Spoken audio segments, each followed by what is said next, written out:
Question from a Politico reader. Do you advocate getting rid of the minimum wage? Would that create more jobs? Absolutely, and it would help the poor, the people who need a job. The minimum wage is a mandate. We're against mandates, so why should we have it? No, it would be very beneficial. But I was trying to get your attention a little while ago. There's 8 of us up here. I'm a physician, but you sure weren't going to ask me any medical questions. But I would like to address that just a little bit. First off, you know, the governor of Texas criticized the governor of Massachusetts for Romney Care, but he wrote a really fancy letter supporting Hillary Care, so we probably ought to ask him about that. But mandates, that's what the whole society is about. That's what we do all the time. That's what government does. Mandate, mandate, mandate. And what we talk so much about the Obama mandate, which is very important. But what about Medicare? Isn't that a mandate?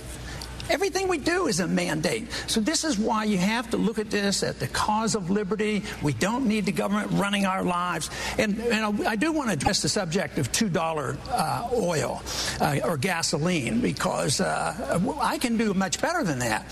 I can get you a gallon of gasoline for a dime. Thank you, Congressman. Well, now I got to finish the sentence. You didn't give me time before. I can These get are you rules that all of you agree to that Brian and I will try to hear that, yeah. Finish the sentence or you're all done. Okay, I'm going to finish the sentence then. Please. Okay, you can buy a gallon of gasoline today for a silver dime. A silver dime is worth $3.50. It's all about inflation and too many regulations. Now, Governor Perry, I saw you nod your head. Done. I saw you nod your head, Governor Perry, at the answer on the minimum wage that would create jobs. Do you agree with that? I actually was nodding my head when he said that I wrote a letter to Hillary, and we were hoping that she would be able to come up with something that would not leave the agricultural men and women, because I was the agriculture commissioner at that particular point in time. We had no idea it was going to be the monstrosity that's known as Hillary Care. Speaking of letters, I was more interested in the one that you wrote to Ronald Reagan back and said, I'm going to quit the party because of the things you believe in. Oh, I need an answer on that. It had... You've got a 30-second rebuttal time. I strongly supported Ronald Reagan. I was one of 4 in Texas, one of 4 members of Congress that supported Reagan in '76. And I supported him all along. And I supported all his issues and all his programs.